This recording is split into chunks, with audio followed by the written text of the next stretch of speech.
দেখো আমাদের যদি এরকম কোনো প্রবলেম দেওয়া থাকে যেখানে রুটের মধ্যে এরকম কিছু মান দেওয়া আছে, তো আমরা শর্টকাট কীভাবে করবো দেখো।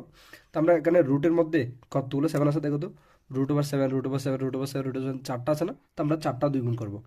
একটা, দুইটা, তিনটা, চারটা, চারটা দুই গুণ করলে আমাদের মান আসে কত, 16। তাহলে এটার রেজাল্ট হবে যেরকম, এই যে এখানে রুটের ভিতরে যে সেভেন, যে মানটা থাকবে তো সেভেন, 7 টু দি পাওয়ার, যে রেজাল্টটা মান পাবো দুই গুণ করে 16, তারপর হচ্ছে পাওয়ার এক কম, 16 উপর এক কম হচ্ছে 15। ওকে, তেমনিভাবে আমরা এটা দেখতে পারি, এখানে √5 √5 √5 এরকম চারটা আছে, তাহলে আমরা চারটা দুই গুণ করতে পারি সেমভাবে।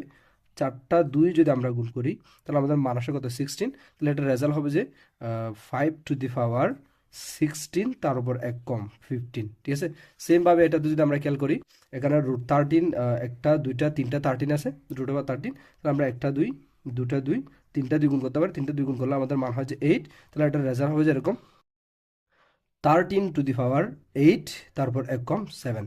এভাবেই তোমরা শর্টকাটে এই মানগুলো কী করতে পারো, বের করতে পারো।